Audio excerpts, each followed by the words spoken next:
Merry Christmas. This is a Christmas vibe in my house right now. Nothing crazy, a mini Christmas tree, not fancy but better than nothing, and definitely gives the feeling of Christmas in the house, which I love because it is my absolute favorite holiday. Now let's make breakfast. Looking at this, would you believe that this meal is actually low carbohydrates but high protein and high fiber?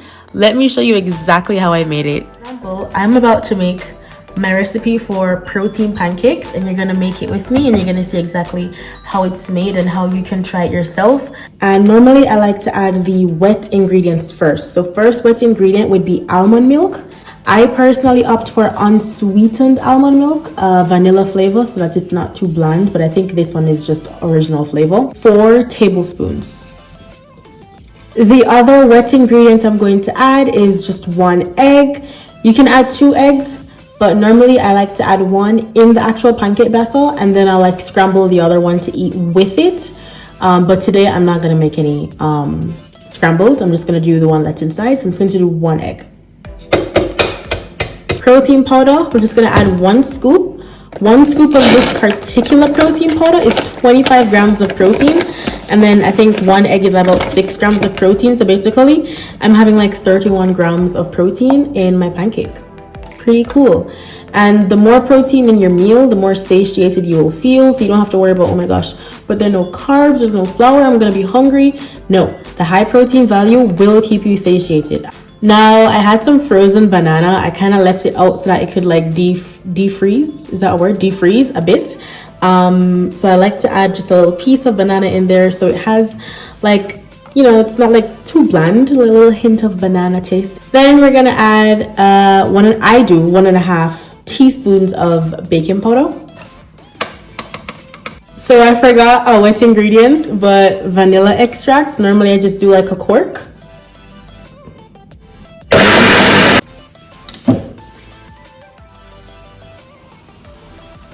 Sprinkle the cinnamon on it now.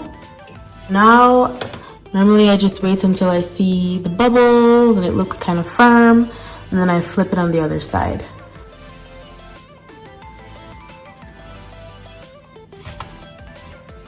You guys, it smells so good. Okay, so the flip wasn't perfect. I'm no chef, leave me alone. But as you can see, this side is looking nice and brown. Normally I just give the second side just maybe like a minute. All right, so what do we have here? I toasted the bread. I put a little bit of butter on it. Like 2 tablespoons of blueberries and the pancakes. Now I'm going to drizzle my low sugar maple syrup on top, and voila. Looks like a lot of just like bread and carbs, but it's actually very high in protein. This is literally a protein bread, and these are protein pancakes and my fruits. Bon appetit. Guys, it is the next day. I'm literally walking at like, I think it's like almost 7:30 a.m. but as you can see, it literally looks like 7 p.m.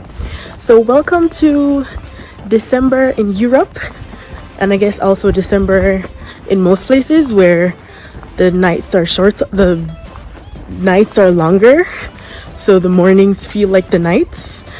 It's crazy. I definitely prefer having longer days and longer nights because I cannot, this feels so weird to me. I have to take the bus and the metro today, so if you're ever curious about Madrid's public transport system, you will get to see a taste of that today with my vlog.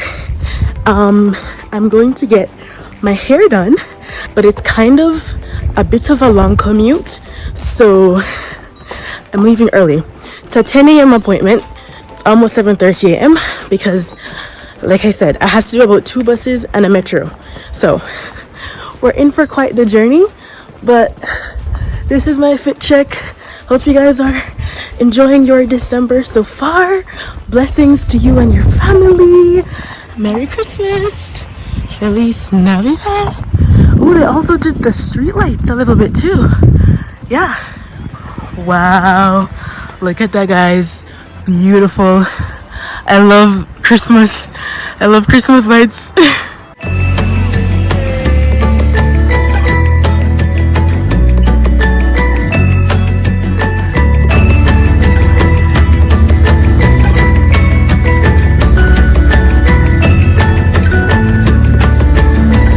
Now this is Nas Ellis reporting live from a Madrid metro station, one in many I might add, because getting around by public transportation is very common here, whether it's the average folk heading to work, persons on the metro with literal suitcases because they're traveling, or simply heading out to do errands. Now a little birdie told me that you're curious about Madrid's public transport system, so here's a crash course. Spain is known to have one of the best transport systems, very reliable, and in terms of the metro, very quick and easy process. Everyone has this red public transport card to scan in all the metro and train stations, and also when boarding a bus. I'm inside one of the largest metro stations, Plaza de Castilla. Now reading the signs inside these stations is critical because guess what happened to me? I apparently got on the wrong metro and now I'm in an empty station waiting for the next one. I was looking on my phone tracking my location, realized I was going in the wrong direction, asked somebody who's sitting beside me and she's like, you should have been on the other side of the track. Gear up to do a lot of walking, but there's usually the choice between stairs or escalators. Now after accurately following your signs, you will end up here. There will be two sides of the track as you can see, so the metros will be going in opposite directions, hence why it's absolutely critical to be on the correct side. Sometimes down here will be nice and empty like this. I was pleasantly surprised, but other times it will be crowded depending on the time of day, but it's not usually uncomfortable per se. There'll also be like overhead boards down there, also letting you know like how many more minutes until the next metro, usually one every 5 to 10 minutes, so you don't have to sweat if you miss it unless you're like really in a hurry. And inside the actual metros, it can be crowded sometimes too, or nice and scanty depending on the time. So all you do is head inside, have a seat if it's not full, listen to the intercom and wait for your stop. So I had to do like 20 stops on my metro, and now I'm exiting the metro station. It's my first time in this particular metro station, and then I'm gonna have to follow Google Maps. Well, not yet. I have to take another bus, then follow Google Maps to find the hairdresser.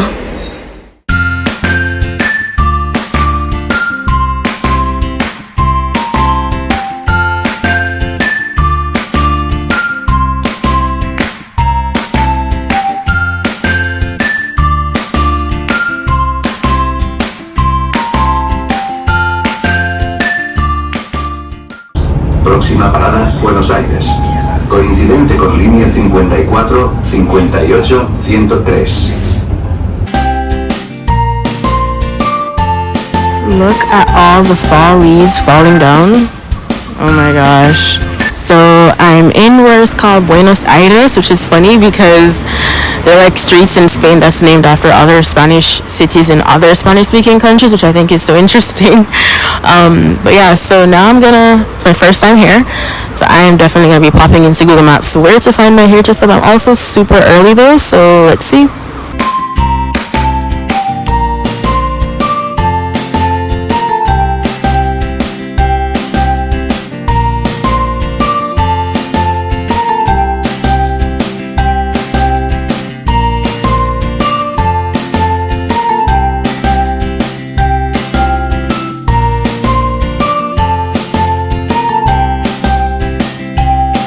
So I am like 45 minutes early for the appointment, and I don't want to awkwardly just walk in too early. I think I'm gonna wait until it's like 15 minutes before and then I walk in. Life is all about taking chances, because sometimes when you take those chances, they're beautiful. I took a chance on doing my braids in Spain. I took a chance on a random recommendation from a random person in a random group chat, went to a random town I've never been before, took a random bus I've never taken before, got some random braids, and I love it. I think it's beautiful. So I'm back home and I'm making my favorite Caesar salads. I wanted to show you guys what it is or what's in it. So of course the veg portion. And then what I like to do first is sprinkle some of the Caesar sauce, a little, like kind of like that, and then try to spread the sauce.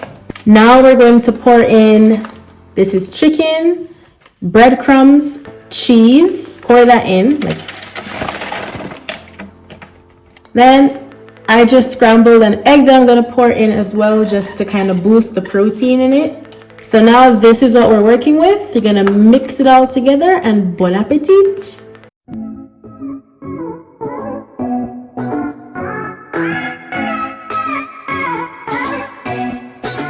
Alright, so here we have our lovely Caesar salad. Thank you guys for watching episode 2 of my Vlogmas in Spain series. Click the video on the screen right now if you missed episode 1, and I will see you over there. Bye!